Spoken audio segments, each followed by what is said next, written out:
नमस्कार, मैं हूं आपके साथ मनीषा पाटीदार। आप देख रहे हैं सुबह सवेरे। बुलेटिन की शुरुआत करेंगे मध्य प्रदेश की खबरों के साथ। मध्य प्रदेश में महिलाओं को लुभाने वाली योजनाएं की चर्चा देश भर में है और अब देखिए ना, लाडली बहना योजना अब 21 साल से अधिक उम्र वाली अविवाहित बहनों को लाभ मिलेगा। वहीं कांग्रेस के पास भी इस वर्ग को साधने के लिए योजनाएं हैं। आखिर सियासत का फोकस महिला मतदाता पर क्यों है, देखिए हमारी खास रिपोर्ट। लाडली बहना को फिर सौगात, सियासत में बढ़ रही बहनों की बात। क्या है योजनाओं का चुनावी कनेक्शन? बीजेपी और कांग्रेस दोनों में कंपटीशन। जबलपुर में शुक्रवार को मुख्यमंत्री शिवराज सिंह चौहान ने बड़ी घोषणा की। वे जन आशीर्वाद यात्रा में शामिल होने आए थे और यहां से ऐलान कर दिया कि अब 21 साल से अधिक अविवाहित महिलाओं को भी लाडली बहना में जोड़ा जाएगा। सवाल यही है कि आखिर महिलाओं पर राजनीति इतनी फोकस क्यों है? क्योंकि कांग्रेस भी नारी सम्मान योजना के जरिए महिलाओं को साथ रही है। भाजपा और कांग्रेस दोनों ही राजनीतिक दलों के साथ मध्य प्रदेश के चुनाव में पहली बार एंट्री कर रही आम आदमी पार्टी के निशाने पर महिला वोटर है। लेकिन सियासत देखिए कि कोई किसी को सही नहीं ठहरा रहा। अच्छा, जो छूट गए हैं उनके नाम भी जोड़ दिए जाएंगे, अपने पास पैसे की कमी नहीं। एक बात एक और मैं संस्कारधारी से कर रहा हूँ। अविवाहित हमारी कई बहनें हैं जिनने विवाह नहीं किया, उनका नाम नहीं जुड़ा था, अब उनका नाम भी इस योजना में जोड़ा जाएगा। नवंबर में होने वाले विधानसभा चुनावों में महिलाओं की भूमिका निर्णायक रहने वाली है। इसकी मुख्य वजह चुनाव में पुरुषों के मुकाबले महिला मतदाताओं की संख्या में सिर्फ 3.45% का अंतर होना है। इसलिए राजनीतिक दल महिलाओं को फोकस करने वाली योजनाओं का ऐलान करने और उन्हें लागू करने में जुटे हुए हैं। ये रिपोर्ट INS 24/7 भोपाल। मध्य प्रदेश में जैसे जैसे विधानसभा चुनाव नजदीक आ रहे हैं, वैसे वैसे नेताओं की भाषा और बयान दोनों बदलते हुए नजर आ रहे हैं। सुर्खियों में वही आपको बता दें कि लगातार विधानसभा चुनाव के मद्देनजर जो है बयानबाजी का दौर देखने को मिला और वही पूर्व मंत्री और उनके दौरे को लेकर भी बयानबाजी का सिलसिला वहां पर देखने को मिला। एक बार फिर से एसपी ने फोन कर धमकी दी है। वही अलीराजपुर का ये पूरा मामला हम आपको बता रहे हैं, जहां पर सुर्खियों में बयान और भाषा दोनों देखने को मिल रही है।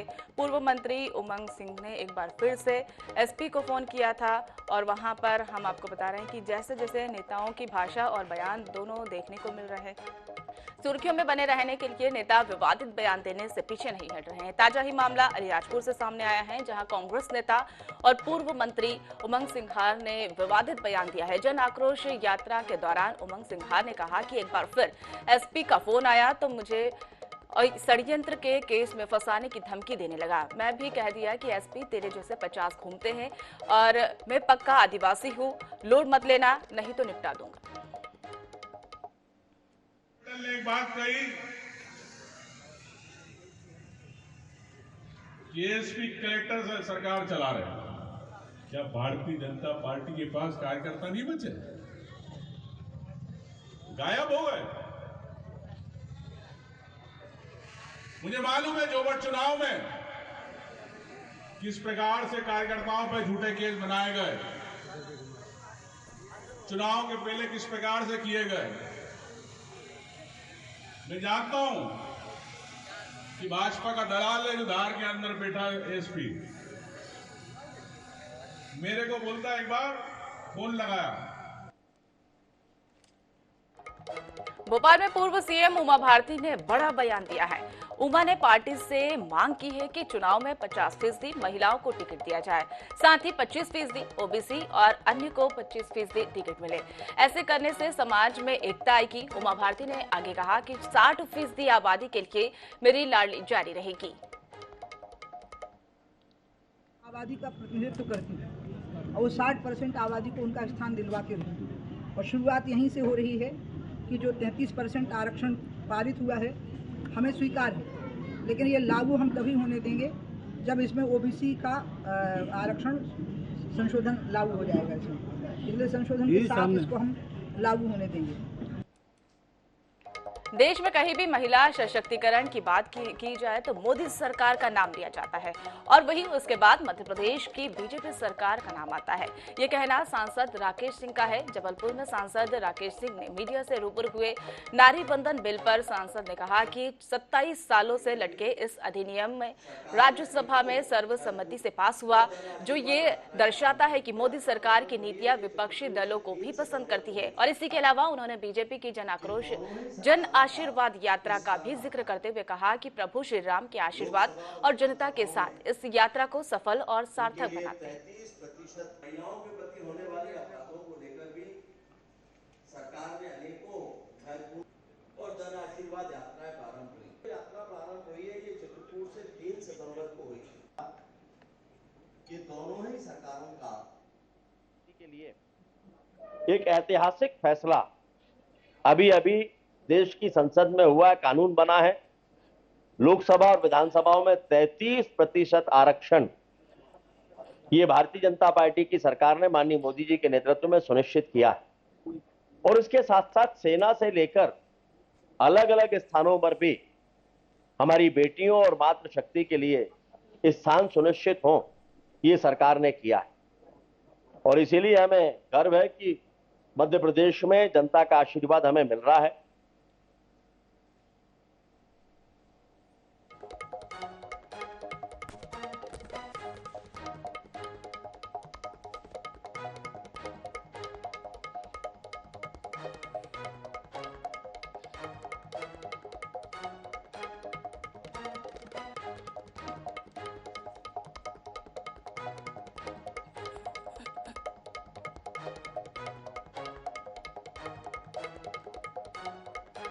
उत्तर प्रदेश के जल शक्ति मंत्री स्वतंत्र देव सिंह दतिया पहुंचे। उन्होंने पीताम्बर मंदिर में मां बगलामुखी का दर्शन किया, वनखंडेश्वर महादेव का जलाभिषेक किया और उसके बाद वह पटेल समाज के कार्यक्रम में पहुंचे, जहां उन्होंने गृह मंत्री नरोत्तम मिश्रा के साथ सरदार वल्लभ भाई पटेल की मूर्ति का अनावरण किया गया।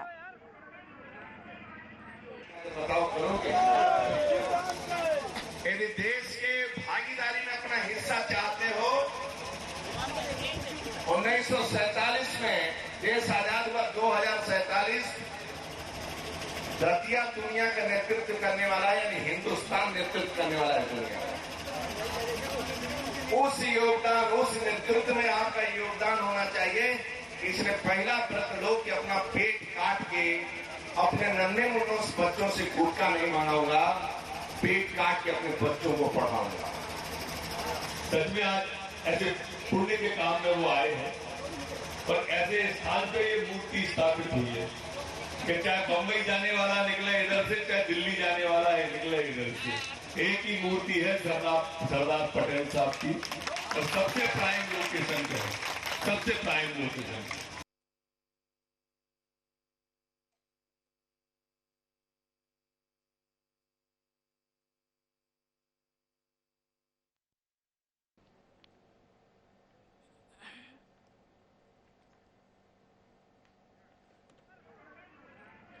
देवास पहुंचे प्रदेश के कृषि मंत्री कमल पटेल ने जन आशीर्वाद यात्रा और विधानसभा चुनाव पर चर्चा की। उन्होंने प्रदेश सरकार के किए गए विकास कार्यों को सामने रखा गया और इस दौरान कमल पटेल ने कांग्रेस पर जमकर निशाना साधा।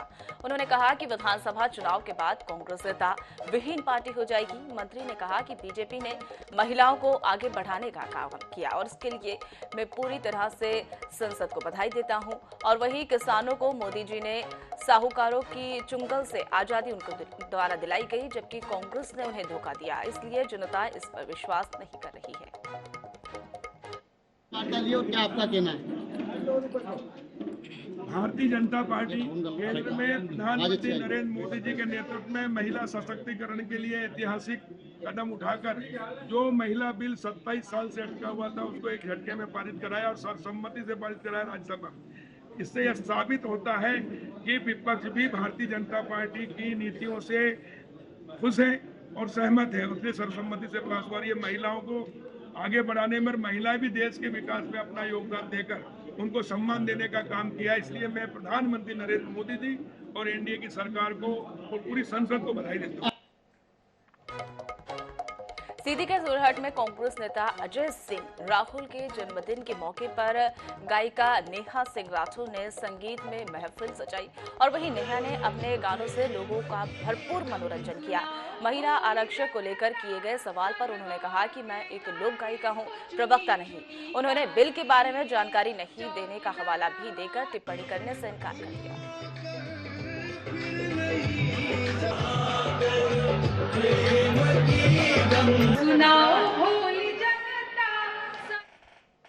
होंगे जब अंग्रेज यहाँ पे शासन कर रहे थे और उस टाइम के बाद भी बहुत सारी जब चीज़ें थी तो उस टाइम पे उन्होंने विदेशिया लिखा। उस टाइम पे भोजपुरी का तो स्वभाव ही रहा है प्रतिरोध का, व्यवस्था के खिलाफ। तो ऐसा नहीं है कि प्रभाव जैसा कुछ पड़ेगा, बल्कि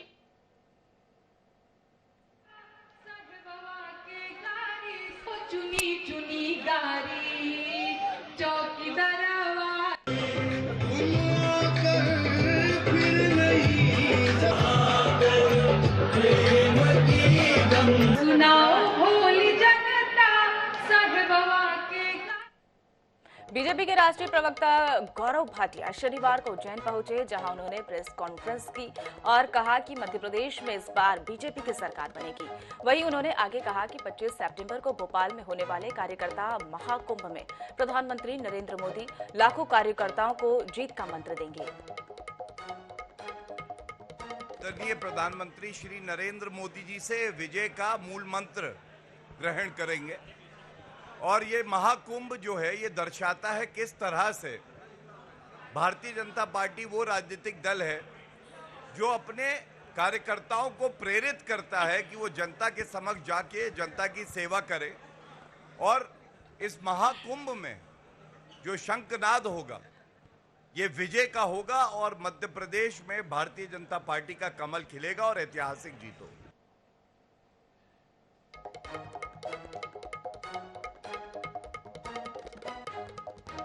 गरियाबंद में बीजेपी की परिवर्तन यात्रा अब जो है गरियाबंद में प्रवेश कर चुकी है और इस यात्रा में बीजेपी के प्रदेश अध्यक्ष अरुण साव, केंद्रीय मंत्री भानु प्रताप सिंह के अलावा प्रदेश और जिले के दिग्गज नेता इस यात्रा में मौजूद रहे। बताया जा रहा है कि इस यात्रा में के मन मुताबिक भीड़ नहीं देखी जा रही, लेकिन कार्यकर्ताओं में यात्रा के प्रति काफी उत्साह था। जन समर्थन मिल रहा है, जनता का आशीर्वाद और सहयोग मिल रहा है। निश्चित रूप से छत्तीसगढ़ में परिवर्तन होगा, छत्तीसगढ़ खुशहाली और तरक्की की ओर आगे बढ़ेगा।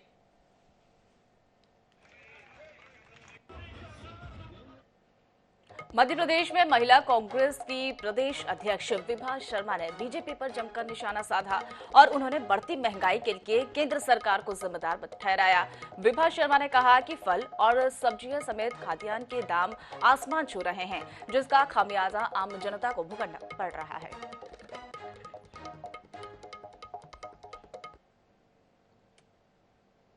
महंगाई बढ़ रही है, उसमें सबसे ज्यादा यदि कोई महत्वपूर्ण बात है तो जिस तरह से मुख्यमंत्री शिवराज सिंह जी ने जो घोषणा की है कि वो 450 में गैस सिलेंडर देंगे, ये बहुत ही अपने आप में परेशानी उत्पन्न उन्होंने की है कि शिवराज सिंह जी कह रहे हैं 450 रुपए में गैस सिलेंडर देंगे।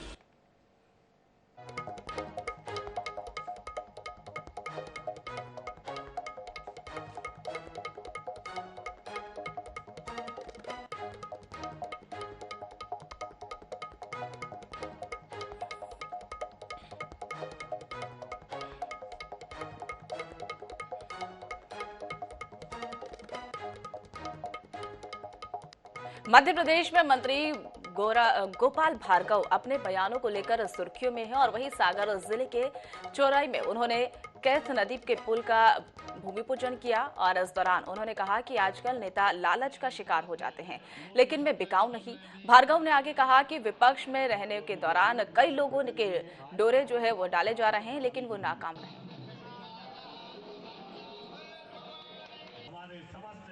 लोधी क्षत्रिय समाज और उनके साथ आए गांव-गांव से समाज, हमारे समस्त लोधी क्षत्रियों ने भी भार्गव जी के अभी प्रतिनिधि हैं, आए स्वागत भाषण सभी के बीच।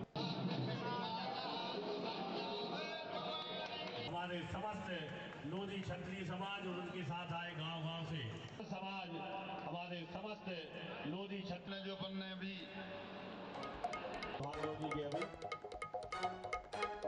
अब रुक कर लेते इंदौर की ओर। इंदौर में बीजेपी के राष्ट्रीय महासचिव कैलाश विजयवर्गीय ने पीसीसी चीफ कमलनाथ पर जमकर निशाना साधा। उन्होंने कहा कि आपातकाल के दौरान जो कमलनाथ की मानसिकता थी वही मानसिकता इंदौर में देखी गई। 5 जन आशीर्वाद यात्रा निकली है। मैं चूंकि सभी यात्राओं में होकर आया और जो मेरा अनुभव है इस यात्रा का, जो जनता का प्रेम, उत्साह और आशीर्वाद देने की जो उनकी पर्युषण पर्व पर जैन तीर्थ क्षेत्र कुंडलपुर में दर्शन के लिए दुनिया भर के श्रद्धालु वहां पर पहुंच रहे हैं और शनिवार को पर्व के दौरान सुबह से ही भगवान श्री जी का अभिषेक किया गया। विश्वविख्यात हैं आचार्य गुरुदेव विद्यासागर जी महाराज के मंगल आशीष से कुंडलपुर की इस पावन धरा पर एक विशाल बड़े बाबा जी के नाम के गरिमा के अनुरूप भव्य जिनालय के निर्माण का कार्य अपने अंतिम चरणों में है। दमोह आए हुए थे और हमने देखा कि कुंडलपुर बहुत अच्छा स्थान है, जैन समाज का, हमारे आराध्य भगवान महावीर का स्थान है। यहाँ पर आकर हमें बहुत 3 महीनों में ही मध्य प्रदेश सरकार की लाडली बहना योजना का असर दिखाई देने लगा। महिलाएं आत्मनिर्भर हो रही है और छोटी छोटी जरूरतों के लिए अब महिलाओं को परिजन के सामने हाथ नहीं फैलाना पड़ रहा है। प्रदेश के सिंगरौली जिले की महिलाएं सरकार की इस योजनाओं से लाभ ले रही है। मुख्यमंत्री शिवराज सिंह चौहान ने लाडली बहना योजना लॉन्च करके महिलाओं का सम्मान बढ़ाया है। सिंगरौली जिले की तकरीबन 1,20,000 से ज्यादा महिलाएं इस योजना का लाभ ले रही हैं। उनके लिए ये योजना वरदान साबित हुई है। जिले की महिलाएं शिवराज सरकार की इस योजना से बेहद खुश हैं और शिवराज सिंह चौहान का धन्यवाद कर रही हैं। हमारे शिवराज भैया ये योजना बहुत ही सुंदर लॉन्च किए हैं, बहुत ही अच्छी है। हम लोगों के जीवन में जो परेशानी आती थी बच्चों के पढ़ने में, पेन पेंसिल कापी के लिए, उसके लिए पैसा तो सास ससुर या पति से मांगने की जरूरत नहीं पड़ती। हम अपने बच्चों को इतना तो दे ही सकते हैं। 1,000 रुपए हमारे शिवराज भैया जो हमको दिए हैं उसमें हम बहुत खुश हैं और अनेक योजना के बारे में सुन के हमको बहुत खुशी लगी, क्या क्या वो लाडली बहनों को दे रहे हैं। इस योजना से मैं बहुत खुश हूँ और जो हमको 1,000 रुपए मिल रहे हैं ना, उससे हमारी छोटी मोटी जरूरतों को पूरा करने के लिए हमें किसी के आगे हाथ नहीं फैलाना पड़ता और हम अपनी मर्जी से वो काम कर सकते हैं। इसलिए हम बहुत खुश हैं और मैं शिवराज सिंह भैया से ये करती हूँ कि हम बहनों के लिए जो योजनाएं चलाए हैं उनसे मैं बहुत खुश हूँ। लाडली लड्डू बहना के ये पैसे हमारे बहुत काम आ रहे हैं। जैसे घर की दिक्कतें घर की, जो हम बच्चों की फीस, घर का सामान में जो कम पड़ते हैं हम कर देते, उसी में यूज कर रहा है। मध्य प्रदेश सरकार की लाडली बहना योजना ने न सिर्फ महिलाओं की आर्थिक स्थिति में सुधार किया है, बल्कि महिलाएं आत्मनिर्भर होकर सशक्त बनकर आगे बढ़ती हुई नजर आ रही हैं। शिवराज सरकार द्वारा हर महीने 1,250 रुपए की राशि मिलने के बाद महिलाओं में काफी प्रसन्नता देखने को मिल रही है। महिलाओं का कहना है कि 1,250 रुपए की राशि मिलने के बाद उनको घर का खर्चा चलाने में काफी सहायता मिल रही है। शिवराज सिंह ने जो भी योजना चलाई वो अच्छी है और उसमें हमारा बहुत लाभ हो रहा है। लाडली लक्ष्मी योजना है, जैसे लाडली बहना की योजना है, ये भी अच्छी है। इसमें हमारा सारा भरण पोषण, इसमें सब जरूरतें हो रही, जरूरत का सामान भी ले सकते अपने लिए और बाकी सबको इससे लाभ हो रहा। शिवराज सिंह भैया आपको धन्यवाद। हम आपने जो भी राशि प्राप्त, मतलब आपने जो भी राशि दी है वो हमें प्राप्त हुई है और उससे हमें बहुत से छोटे मोटे खर्च चलाते हैं। सरकार की इस योजना का लाभ हर वर्ग की महिलाओं को मिल रहा है। मध्य प्रदेश सरकार की लाडली बहना योजना ने महिलाओं को समाज में स्वाभिमान के साथ जीने की राह दिखाई है। INH न्यूज के लिए सिंगरौली से अंबुज तिवारी की रिपोर्ट।